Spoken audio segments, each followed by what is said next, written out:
Good evening, everybody, and welcome to Speaking of Jazz. My name is Dr. Jordan Van Hemert, and I'm so glad to be here with you to highlight jazz musicians across the country. Tonight's guest comes to us from the ever-illustrious location of New York City. Born in Baton Rouge, Louisiana, Taiwanese-American trombonist Peter Lin has recently been described by Downbeat magazine as solid, fluid, and smooth. He received his BA in music from William Paterson University and MM in jazz trombone studies at Rutgers, and he's currently a faculty member at Jazz House Kids in Montclair, New Jersey, and studied with jazz legends such as Slide Hampton, Steve Turre, Conrad Herwig, Robin Eubanks, Steve Davis, and Frank Lacy. So he's performed with many notable artists, with the great Charli Persip, Winard Harper, a previous guest of the show, and J.D. Allen on his most recent album, New Age, Old Ways. He performs with what he calls the TNT Quartet, which I'm sure he'll tell you all about. TNT, trombone, and tenor. So without further ado, please give a big welcome to Peter Lin. Hey, Peter. How's it going? Good. Doing well. How are you, Jordan? Yeah, I'm doing great. Thank you so much for joining me tonight. It is so great to have you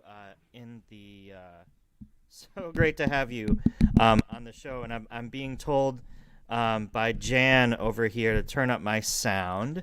Oh, yes. Jan, can you hear me now? Yeah, I think that's a little louder now. I can hear in my headphones. It is a little bit louder now? Okay, great. Yeah, that's good. Fantastic. Well, I want to remind everybody that Speaking of Jazz is provided free of charge by the West Michigan Jazz Society, and please feel free to comment with questions from our guest, and donate if you can to support the mission of the West Michigan Jazz Society. So,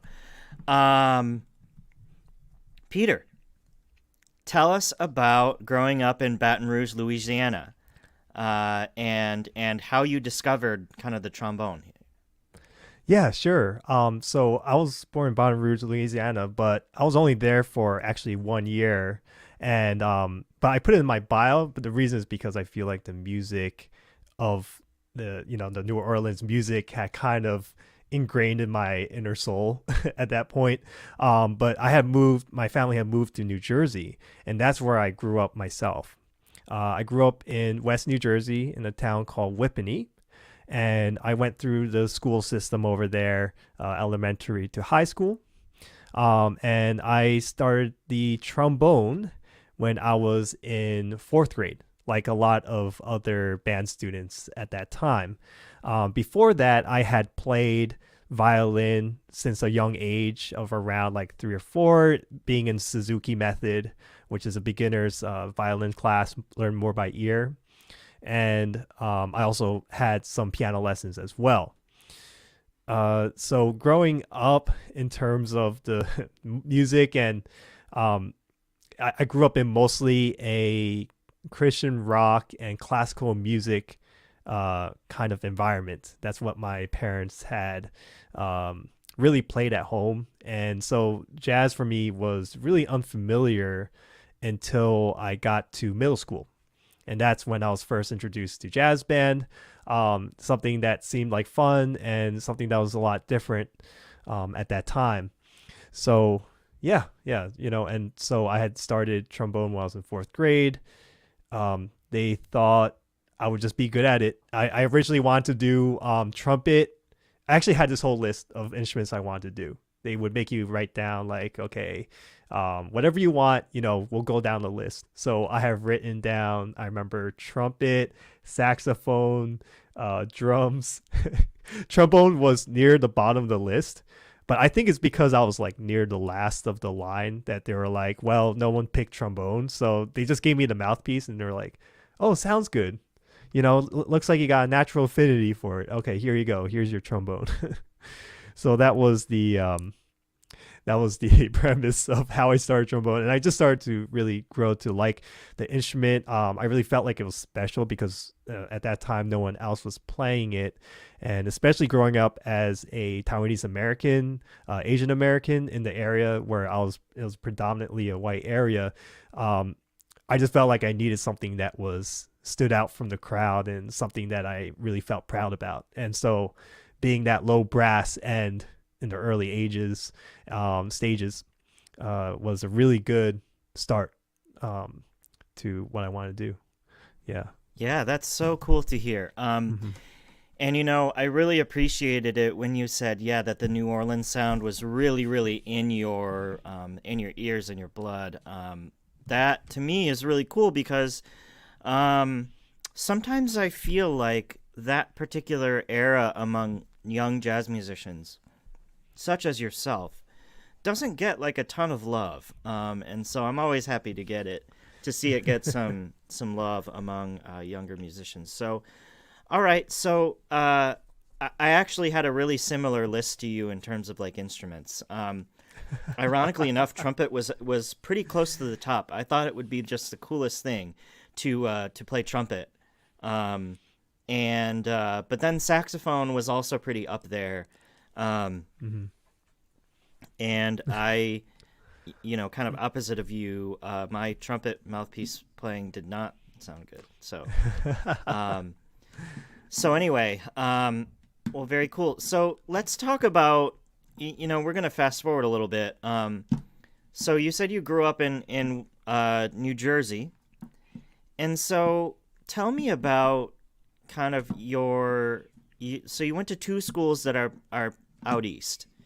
And of course that's a relative thing. Like I'm saying out east because I live in the Midwest. Right. Mm-hmm. Yeah. So tell me about those experiences at Rutgers and William Paterson. Yeah, sure. So for those who don't know, William Paterson and Rutgers are both in Jersey. So I pretty much stayed in-house, staying in Jersey for most of my life, and I'm still in Jersey now. So I went to William Paterson for my undergrad, and at that time, Mulgrew Miller was the director, the artistic director of the program. And I had gone in not knowing much about jazz or the music. A lot of it, I had got some training through the school, and the teachers were really great, but I guess like on my own in terms of like self-learning, it wasn't really that deep. I had other interests at that time, musically speaking. And so when I had gone to college, I was surrounded by all of these great musicians who's out here playing today. Nicole Glover, Charlie Sigler, Nathan Hook, a lot of great musicians that just when they came in, they already had like a lot of the affinity for the music. They already had hung out with like a number of people and had been in the scene, kind of just playing around. So just being in that environment of just all your peers being really into it really sparked that's what like really caused the bug to get into me the first time, because it was just the environment was just so caring, and they were all so serious, and that kind of rubbed off on myself. So I studied with some really fantastic professors over there who not only were professors but were also working musicians and had history in the music itself. So that's really important to note. And so when I had graduated college, I worked at Jazz House Kids for about a couple of years, and then I went to grad school at Rutgers University. And I was studying with Conrad Herwig over there, who is also the artistic director as well.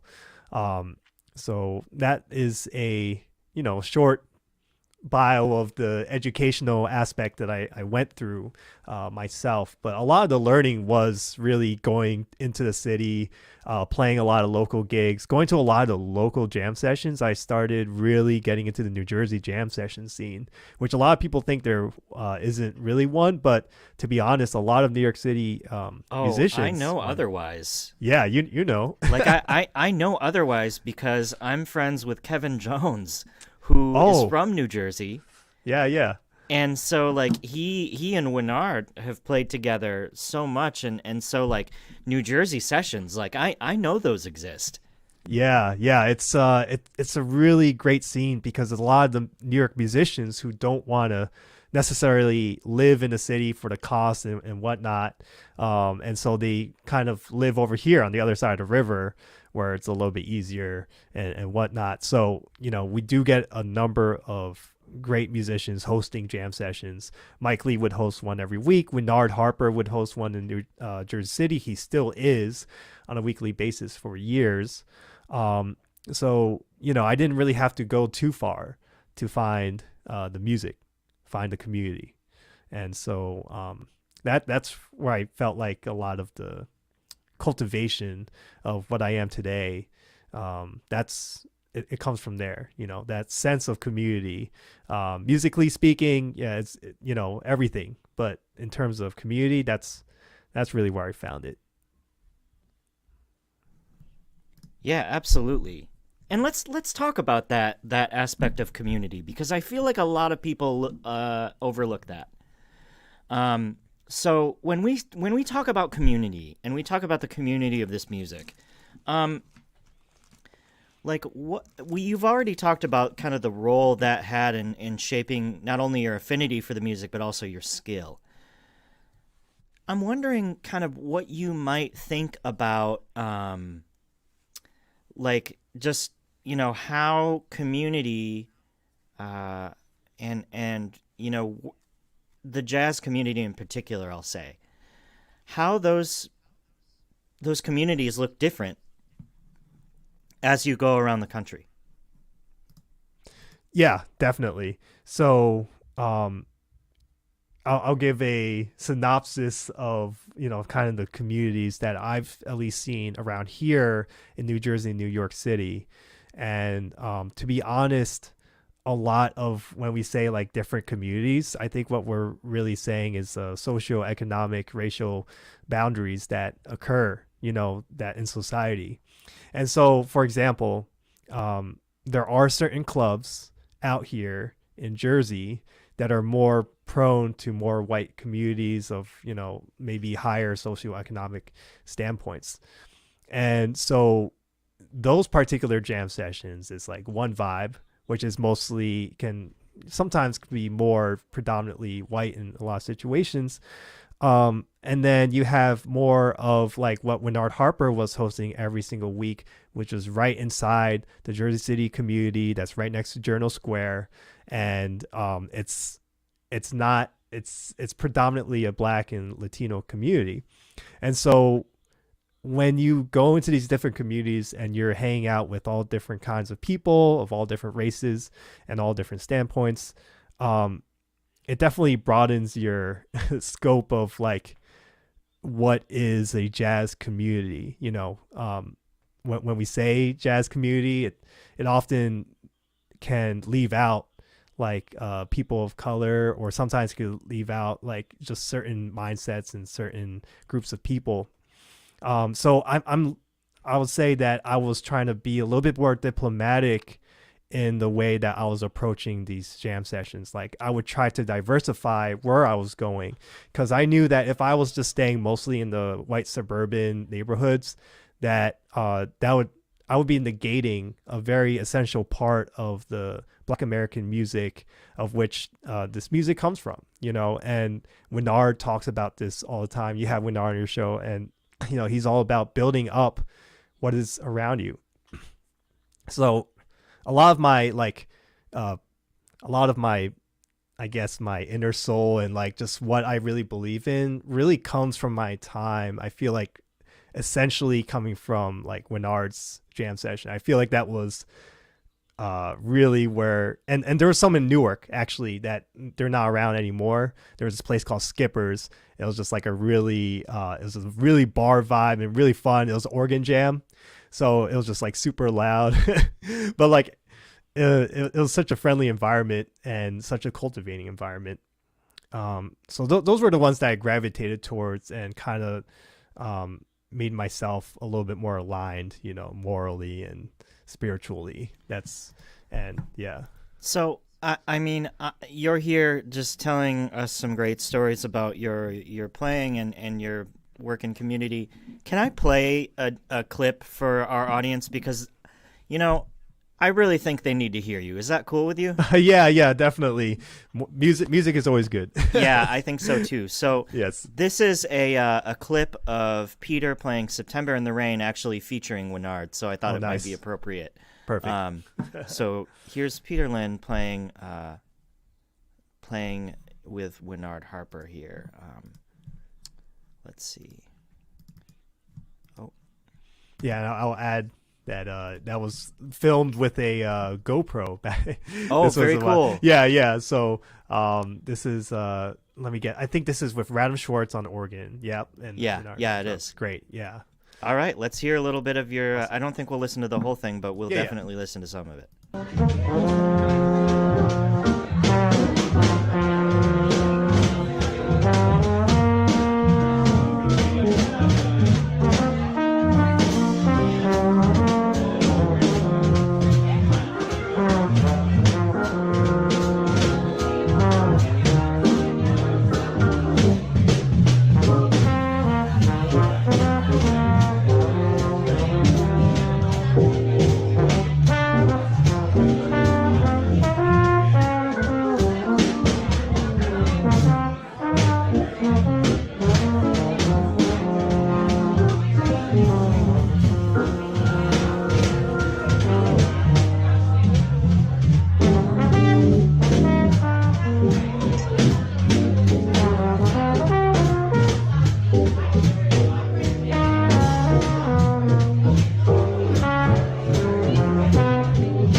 Peter. Yes. Whoa, dude. Wow. Man. Wow. Such incredible playing. Your energy, like the energy of your rhythm is just so like, bouncy and to me, like that's so captivating. So wow. I mean, hey everybody who's out there in the comments, show Peter some love. Because man, that was just some ridiculous trombone playing. Thank you so much, Jordan. yeah, that was just so beautiful. So all right, let's keep talking here. So that video is from what year? I didn't get the year on it. Was it 2018? Wow, must have been. I think it's only two or 3 years ago, actually. Yeah. Yeah. So 2018, maybe 2019 or something. Yeah, something like that. That was a jam session I was running every single week, actually, more closer to my hometown. So I had brought Winard and Radam Schwartz over there. Well, to me, it really sounded like hearing you say that it was a session where, you hosted every week. I mean, you sounded really, really in your element. Like everything sounded really comfortable. You didn't sound like you were like fighting the band or whatever, and yeah. Yeah, I really miss those times of. I mean, just watching that kind of stuff makes me really miss that element of playing music with people. Every single time I see something like that, I'm like, oh man, listening old recordings and stuff like that. But yes, like people like Radam and Winard. Radam has played with so many singers.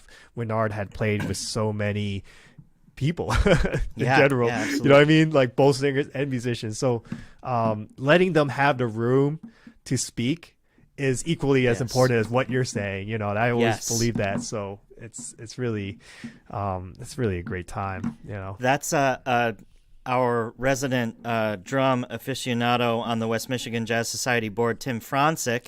Hello, and Tim. he's just showing you some love.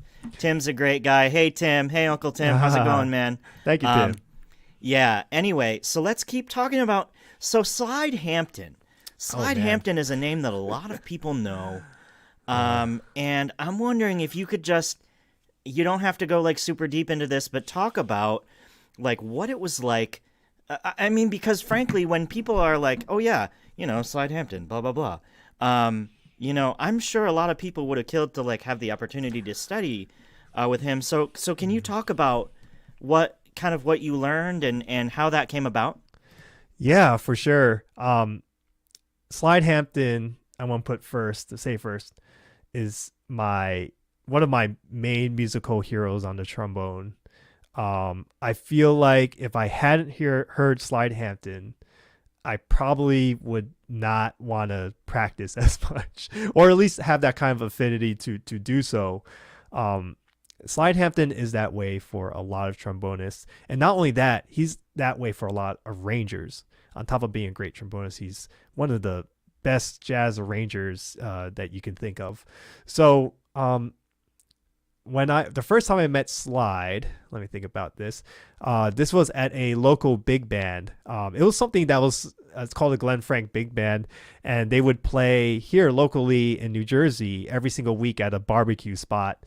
It was really low key. It's one of those situations where everyone just did it for fun. No one was doing it, for other reasons. It was literally just, let's read down these great charts. And so, people started hearing, some of the local musicians started hearing about it. People like Claudio Roditi, used to come by a lot. And Slide Hampton himself would come by too, because he lives, not too far from here. So when I saw Slide Hampton at one of these, performances, I freaked out. I was like, that's Slide Hampton. No one told me that he was going to be there.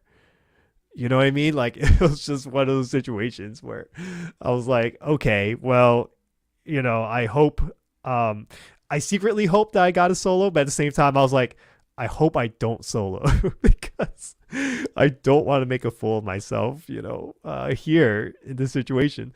And just to give some backstory, I actually met Slide Hampton way earlier, but this is back when I was in high school. So my teacher, Bob Farrell, took us all to Smalls Jazz Club, me and another student, to go see Slide Hampton. And this was with his quintet with 2 trombones. And I had taken a picture. I actually still have that picture when I was in high school that we took with Slide. So, but fast forward years later, this is maybe only 7 years ago now, 6 years ago. Yeah, I had taken this solo in the big band because they made me. They're like, well, Slide Hampton's here, let's. And I was one of the younger guys in the band. I'm always am. And so. They made me take a solo, and I was like, oh no, I just tried my best. I did the best I could. And then afterwards, during the set break, I was like, should I go introduce myself? Like, I really want to say hi, but I also don't want to intrude or anything like that. But luckily, I think Glenn Frank helped to, the band leader, trombone player himself, he helped to bridge that gap. He was like, oh, Slide, you want to meet this great young trombone player? And so Slide was like, he's like, yeah, man. Yeah, I don't think he didn't even say anything. He just pointed. He was like, yeah, which is a very classic Slide Hampton thing to do. He doesn't really say much the first time. And so I had asked, I was like, I would love to interview you one of these? I was like, I would just love to hang out one of these days. I was very forward at that time because I really wanted to hang out with a lot of the people that I respected, a lot of the musicians that I looked up to.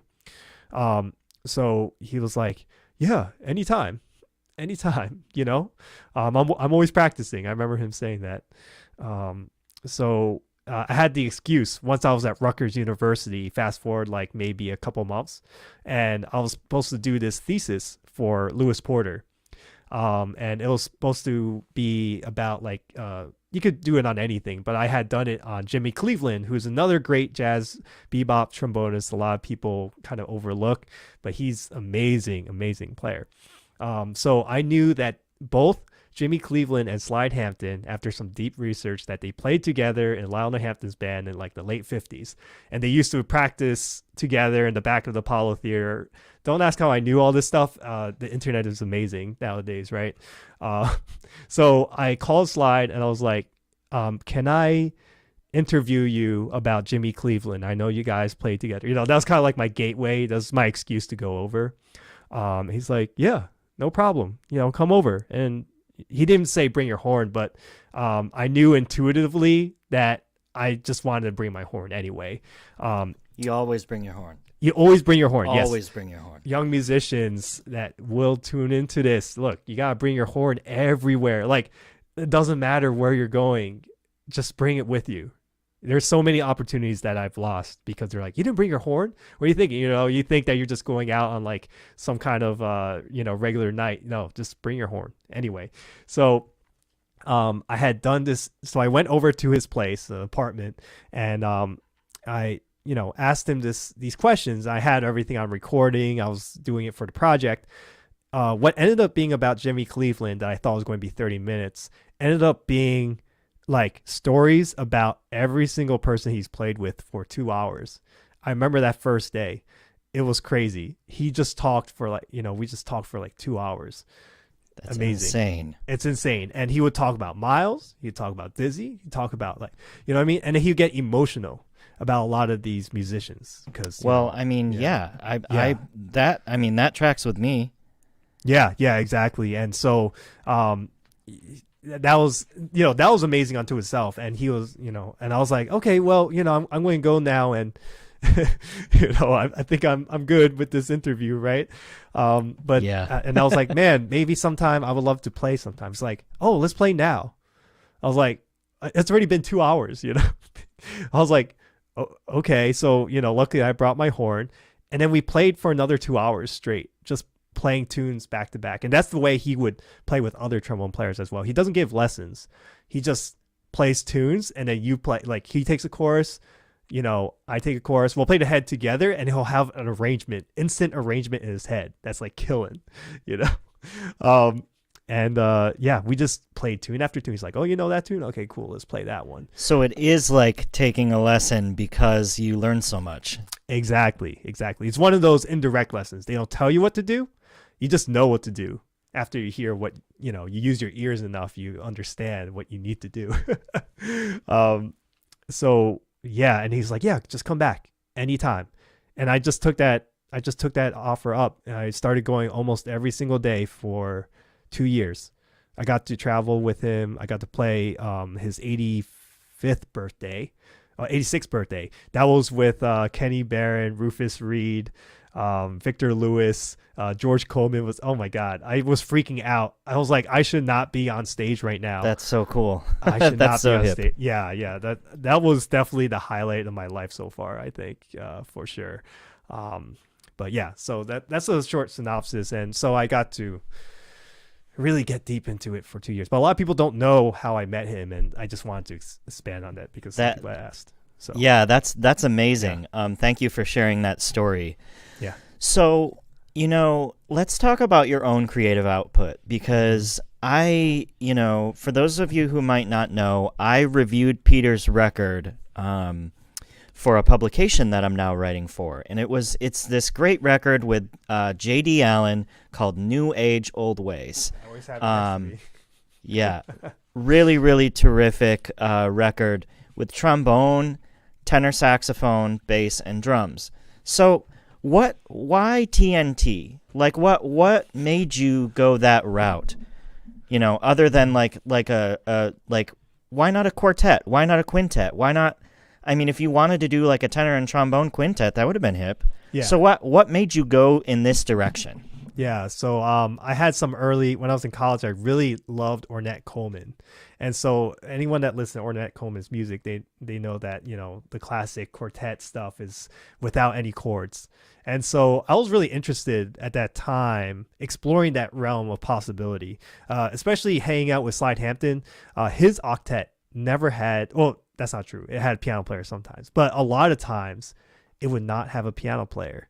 And so the solos had more room to explore sonically, harmonically, melodically, all these different areas that was just more based off of the bass and the drums. So I thought that was really interesting, and I wanted to write for that kind of context. Also, it's economically cheaper.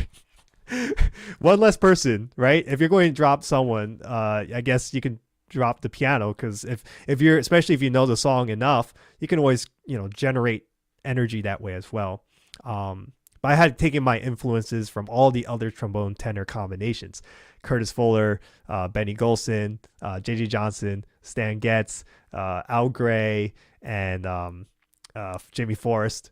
Like that, a whole lineage of that, but without any chords. So yeah. Different. Yeah, that's really amazing. I have to mention one thing before you continue about Jimmy Forrest. Yes. Jimmy and Betty Forrest are the reason that the West Michigan Jazz Society exists. What? Yeah. Wait, he started with Betty, or what's the story behind that? He was one of the very first musicians of the year, and it's a long story. I just wanted to tell you that just because you mentioned Jimmy Forrest, and he's a big inspiration of mine too. And when my colleagues on the board told me that, I lost it. I was like, oh my gosh, this is the coolest thing ever. That's amazing. The album Black Forest, oh yeah, man. Yeah, love that record. Love that record. Yeah. Anyway, continue. Sorry. Yeah, there's no problem. And so since I wanted to go with the idea, I just had this urge to write a ton of music. I don't know. There's this one summer where I was playing a lot within that context of trombone, tenor, bass, and drums, that I just started hearing tunes that were in that realm, or that kind of like that vibe. Especially since I had became friends with J.D. Allen. I'm trying to remember the first time that we met or how we met. But somehow, he was just like super open to being a part of this. I think he's also one of the people in this world that is able to bring people together really well. He's so real. He's so visceral, and in a good way. Like, I haven't met too many people like JD, so I really appreciate that about him. So I have written all this music based around that configuration, and especially influenced by my first album, With Respect, playing a lot of Taiwanese like folk songs and stuff like that. I started to hear harmonically and melodically where that was. And so that's how New Age Old Ways came about. We just went like, well, we played all these gigs, you know, we might as well go in a recording studio. We got all these originals you've been working out, you know, playing here and there all over city. And so, yeah. And then on top of that, it comes with a comic book that I storyboarded. Love it. Yep. Another Taiwanese-American artist illustrated it. So I storyboarded it and she illustrated, and we went back and forth. It's about jazz musician and manga style. Yeah. Yeah, that's awesome. I loved that when you sent it to me. Yeah. I was like, oh man, this is so cool. Yeah. So yeah, I mean, when you listen to the record, and for everybody out there, go check out the record. It's really great. It's on Bandcamp. It is, you know what? It's one that you have to check out. The whole band is absolutely killing. When you conceived these tunes, like when you were writing these tunes, what? Like, I mean, to me, like these tunes, for example, and again, pardon my fixating on the saxophone player, but like these tunes fit JD like a glove. Oh my God! They yes. like really emphasize a lot of his strengths, his sound, like the depth of timbre. What are some things that you think really you were thinking? Were you thinking about that? I guess I should ask. Were you thinking about that when you were writing this album? Yes, most definitely. I was all good arrangers always think about the individuals and not the instruments. I believe Billy Strayhorn said that when they asked him, like, you know, what do you think about arranging and stuff like that. So I always think about that. Like when you're writing, you're always writing for people, and you're writing for that individual to bring out the best, you know, make everyone else sound good. That's really the goal, right? So yeah, like when I started writing, I would bring in something and they'd be like, you know, this part could use some, you know, work, or like, I really took those things seriously, you know, not being bound by like what you think is like really good, like try to really be diplomatic with the people you play with, you know? I mean, that's where they are, right? That's why they're there. Yeah. Oh, definitely. You know? Yeah. Or else just get anyone else, right? Just get some subs. Why hire a band if you don't want their input? like what is the point of that? Exactly. And I think it's very easy when you get out of school to think that it's all about your writing, your thing, right? But, you know, a lot of the great bands that we think of, they've had like, you know, years and years, or like decades sometimes of like playing together, right? And that's what makes it the music, and not necessarily the notes written on the page.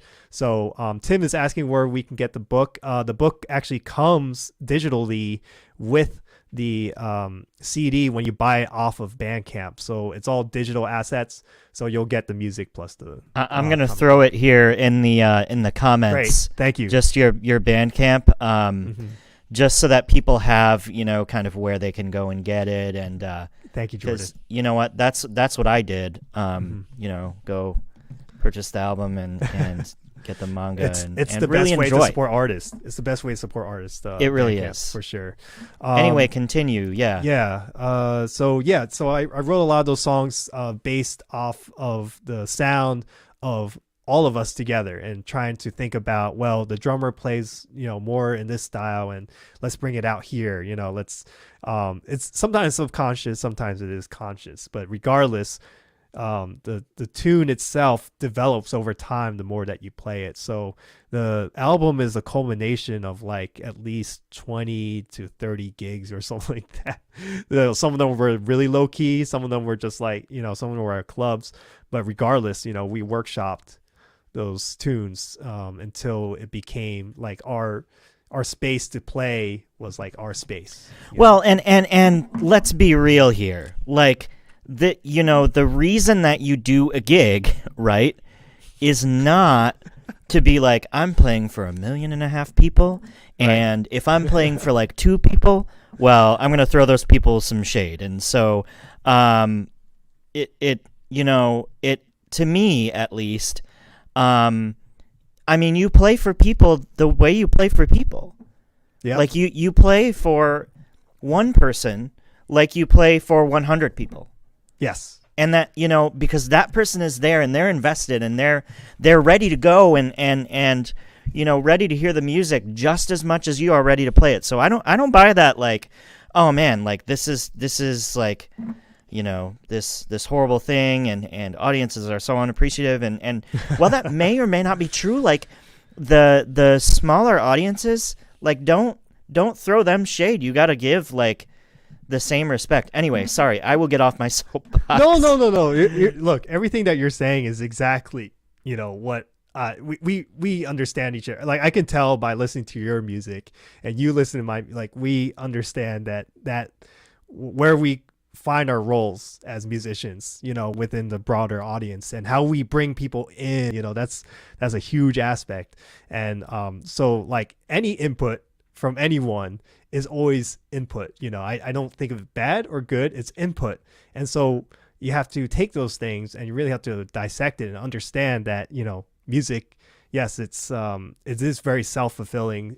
Oftentimes it does feel selfish in a lot of ways of like practicing by yourself, but at the end of the day, it's still for people. Like they are normal, like living beings that want to hear some music, you know, and you're providing that for them. So I always appreciative of anyone listening, you know, anyone giving an ear, even if it's like, oh, I didn't like it or I liked it. I'm like, I appreciate that. You told me, you know what I mean? You were listened, like you gave it a chance, and you had an earnest reaction to the music. Right. And even if that earnest reaction is this music sucks, like it's an earnest reaction. So I'm like, okay, you were listening, I guess. Yeah. And I wish we all did that in real life. You know what I'm saying? Like more like bring that aspect of music, like openness to just the way that we all live in society on the broader scale. But that's a whole different story. But yeah, regardless, that setup, that vibe, you know, that Ornette Coleman, because JD is really into Ornette as well and his philosophies. Ornette. Yeah. There's some practice tapes on YouTube, by the way, of when they were just practicing and he would like actually stop the band and then talk about philosophy or like how to think about it for like 10 minutes. Yeah, check it out. Wow, I will check that out for sure. Oh my God, it's insane. The philosophy of just thinking about like, yeah, I don't want you come here because it's giving away this aspect. You know, like he really thought every single, you know, everyone's like, oh, it's random. No. Like, you know, you listen closely enough, you know that it's a whole different vibe. You know, it's this element again of playing with people so much and having that continuous flow together. And that's what I was looking for. Without a doubt. Yeah. Mm-hmm. So, you know, let's talk about, so first, if you have any questions for our guest, for Peter Lin, please feel free to comment them. We'll do our best to answer them as they come on screen, and I'll, you know, do this thing kind of with those, like Tim says thanks, and, you know. So we'll do that. Yes, but I really, you know, as you can see, Peter's kind of an open book. So feel free to comment with your questions. Now here's the thing. All right. Right now, it is a very, shall we say, interesting time. And I want to talk about this because it's seemingly rare that we have two Asian American artists, jazz artists, in a room, talking about this. But I want to talk about it. Yes. Yeah. Yes. So, most definitely. I mean, existing as an Asian American in jazz is difficult enough. But when you add existing in society, what difficulties do you think we face as a community, in that sort of regard? Do you know what I mean? Yeah. Oh, yeah. Well, most definitely.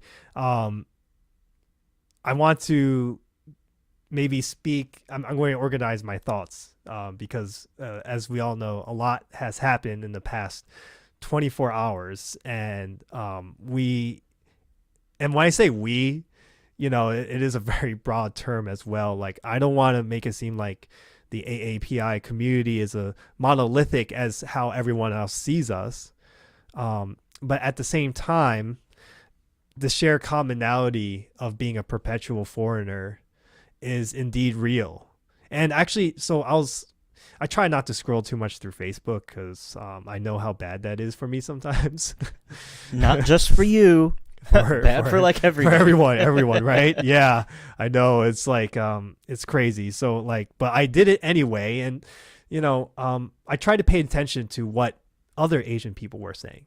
I feel like that was very important. I didn't want to just see friends being like, this is horrible. Okay, we understand that. You don't have to repeat that as horrible, right? That. You know what I'm saying? Like, yes, it's a tragedy. Yes, it is. Like, I already got that. Okay, so what can we do? So I looked at the, a lot of my Asian friends' posts, and a lot of it is shock. And when I think about that as a whole, it's a constant reminder about how we view ourselves historically, where we've been historically, where we're at now. It's just a reflection of the lack of education, not from like a whole societal standpoint, but also within our own communities. Like not understanding the difference between East and South Asian, not understanding that Indian often gets grouped with Asian, and that's like a whole different culture, you know what I mean? And within China, there's like 51, how many provinces, like, you know what I'm saying? Like, and they're all way different. So I feel like there's so many angles that, as we look at the events that have been unfolding during this pandemic, we need to start pinpointing specifically what we're trying to conquer instead of being like, stop hating us. We all had that talk earlier today on Clubhouse with Peter Lin. Thank you, Victor, for bringing up so many great points. And thank you, Victor. Thanks for bringing us together. Yes. Mentally, it just helped to cope with a lot of things that were on our mind, and we didn't know how to articulate it in a way where we felt a little bit more centered. So thank you for doing that and providing that space. And I'm still in that process of like trying to figure out, process all the information. But I think that's pretty normal. Yeah. I think that's where most of us are. Yeah. But I guess I'll speak specifically about my experiences as an Asian American, because at this point, I really don't know, specifically what we can do, if that makes sense. I don't have an answer for the hundreds of issues that come from Asian American communities that are so huge and not monolithic. However, speaking from my own experience, I know some of the top things that I feel like people should be aware of is, number one, thinking that we are monolithic. So oftentimes I'll just get grouped with, other Chinese people, or I'll get grouped with, whoever basically looks similar to us or have similar skin, right? That often could be dangerous in the way that people view us as individuals. They don't look at us as individuals. They look at us like, oh, well, these people do this. And I mean, that's a common issue, even Asian to other cultures as well. I mean, it's not something that's independent of what we experience. Another aspect I feel like that's important to bring up during this time frame is that the hate for I should say specifically for China is real. I think a lot of people don't realize how much the government influences the way that we think about China. So just think about all the news sources that, like, when you think about China, what's the first thing you think of, And a lot of people now, they'll just say virus and increasing economy that's taking over the world, right? So it's that Red Scare idea, right? And so that permeates throughout all of society. And what happens is, because they see us as monolithic, they start to attach these ideas of, well, Chinese people are like this and that, on top of the model minority myth. That is my third point, to acknowledge that the reason why a lot of Asian people are confused and shocked right now is because a large part of it does have to do with the fact that we are often viewed in society as a certain way, and therefore we attach those ideas onto ourselves and live that. We tend to accept those stereotypes because it benefits us, and it actually knocks other people down. So it's a trap.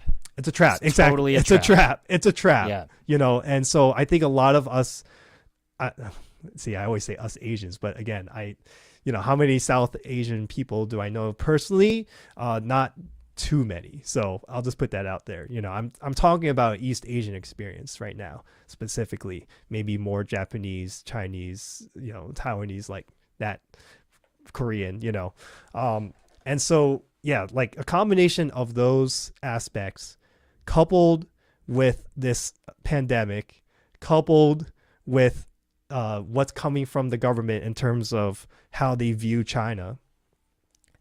Just that's what I think we're just seeing the results of all of that combined together. And the years of neglecting the real issues of Asian American communities. I think that's, if I were to put it a little bit more succinctly, I feel like that would be it, be a large majority of what we're seeing. Because, there's always going to be crazy people killing, the people that do these mass killings, a lot of them do end up being crazy. I mean, you got to be crazy, you know what I mean, to commit something like that, right? So that's not even an aspect to necessarily consider, well, he was just crazy. Oh, no. Let's think about the bigger issue here. Like, it feels he could have killed anyone, but because of certain information being fed, then there's more of a motive there, right? It's that kind of thinking I feel like we're trying to, at least I'm trying to get people to understand, and not only from other, everyone thinks that it's like, oh, we're just against, or we're just talking about white people here. It's literally everyone. Just the way that everyone even ourselves, how we view ourselves, like it's from every angle. I've had dinner conversations with all different races and backgrounds, and a lot of it just you do wonder like how they think of you, and oftentimes it can be monolithic in its thinking. Smart, hardworking, doesn't have soul. Like I've been told that. Yep. Asian people don't have a soul, and not only music, but also like, work life, right? I think a lot of me too. Yeah. Me too. Absolutely. Me too. Yeah. Oh, your work ethic so much, and like they assume you're good at computers. I'm good at computers, but you know what I'm saying? Like sometimes you do. Yes, sometimes those stereotypes end up just being true, but it's not true because you're Asian. Exactly. It's not true because you're Taiwanese. Exactly. Like that's not why it's true. Right. Let's kind of shift. Let's pivot. Mm-hmm. So you brought this upon yourself. Let's talk about Yardbird and what you've been doing with that, because the pandemic has affected musicians in so many different ways, and one of those ways, right, is that you have chosen to take on this enterprise of your own, of Yardbird Entertainment. And you guys have a really special, I'm getting ahead of myself, but you have a really special show coming up tomorrow. So can you tell us about Yardbird, where it came from, and then also a little bit about this really special event that you all are doing tomorrow? Sure. So I know Victor Lin's listening, and he mentioned to me that one of the most special aspects of Yardbird is that it's a minority-owned production company, which is something that is harder to find. So Yardbird originally was a booking agency for other musicians, especially younger musicians, to have a chance to play in situations where maybe they're not used to. So that was kind of like our original mission and kind of what we aim for. However, due to the pandemic, a lot of those live shows, a lot of those gigs ended up not happening. So we shifted our focus to our other skills, which included audio engineering, video editing and production, and live streaming. So we really took up a front once it hit March to really shift gears in that direction. And so what we did is we just we were able to start working with a lot of organizations that not only knew us as musicians, but also knew that we can handle the job, even if it was sometimes maybe out of our scope. And so we had the opportunity to work with places like Jazz House Kids, putting together a lot of the students' split screen end of the semester performances. We're working with NJ to do some stuff as well. National Jazz Museum in Harlem, we've done some live streams for them. We've done some filming for Christian McBride. So yeah, like it just continues, which is really fantastic and definitely has not only helped ourselves during this time, but it's also helped other musicians to continue playing. We have a virtual concert series where every month we feature a different musician, and we showcase not only their performance, but we also showcase the venue that they're playing at and kind of welcome the fact that they are letting the musicians come in and record there. So that's something that I really believe in, is just, keep the music going. I mean, we can talk all day, but if we say that we're musicians, you know what I mean? Like, music should be a central part of that aspect. So what we do is we pre-record a lot of the materials of the musicians. We piece it together with the musician and make sure that it brings out the best light of their music.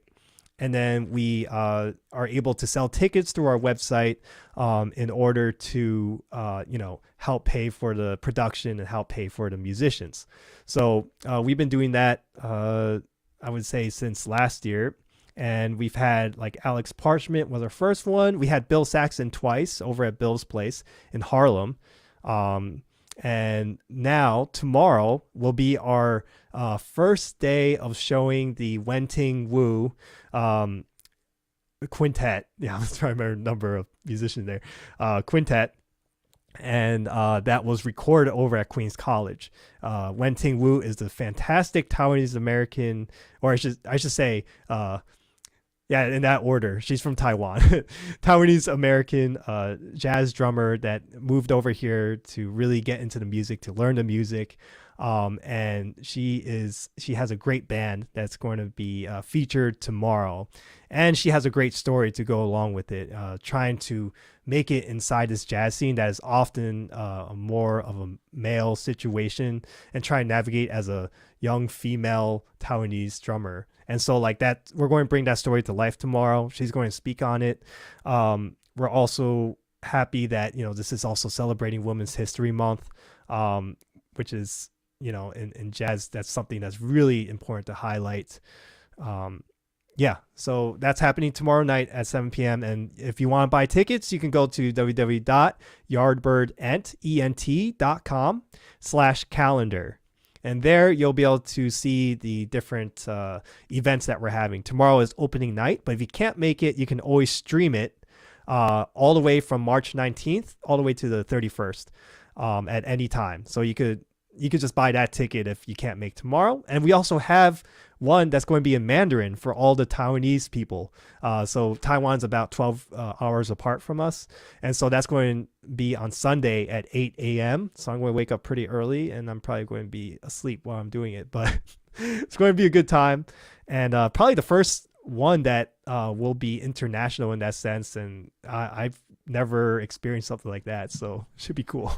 Yeah, that's amazing. Are you down? Because I really want everybody to show up for Wenting.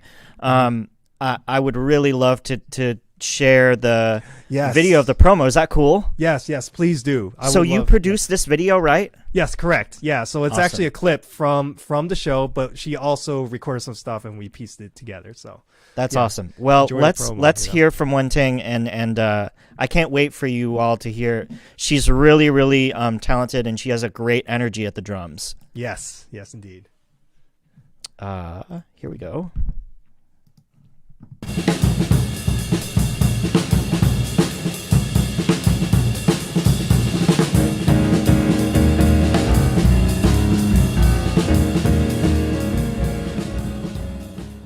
Hi everyone, it's Wenting here. I'm very excited to share with you guys this virtual concert. And I hope you guys can join me next Thursday, March 18th, 7 p.m. EST for a Zoom watch party. You guys will be watching the concert live with me. And I'll be talking about the stories behind the music. Also, I'll be sharing how is it like to come all the way from Taiwan to here in New York to work with different artists. So I hope to see you guys there next Thursday.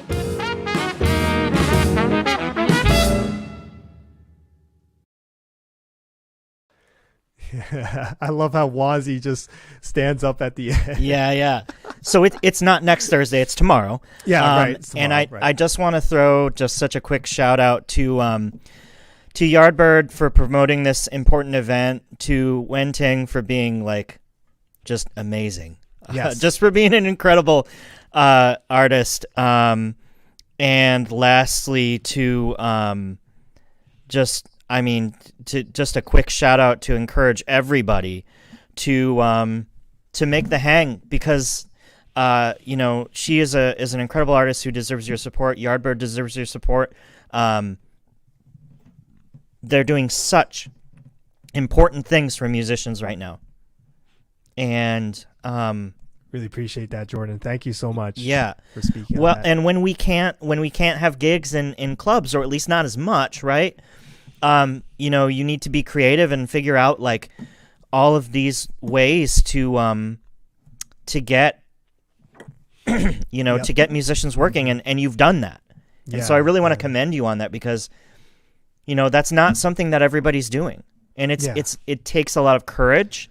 It takes a lot of know-how. First of all, you can't mess around with like all this stuff, right? Mm-hmm. And then lastly, for Wenting, like as a female Taiwanese jazz drummer, that's right. I mean, that intersectionality is just tough. Yes. And so like for her to be not only playing at the level that she's playing at, but also like just even to be to be a part of the scene is it says a lot about her, and it says a lot about like her talent. So yeah, the love of the music. I think a lot of people forget how intense that can be. When you really love this music, you're willing to travel halfway across the world in an unfamiliar land and have this kind of culture shock and be kind of neglected by, all of a sudden by society. I mean, that's a huge deal. My wife is from China herself. And so, just hearing that the story can sometimes just make you very emotional, because it is a lot different when we say, Taiwanese-American and then like American Taiwanese. Sometimes I feel like I should call myself American Taiwanese because I'm born here. I look a certain way. That's much different than growing up in a place where, everyone around you obviously is you in that, in that way. And then you come here and then you have to experience all the stuff that you didn't experience when you were younger. You know what I mean?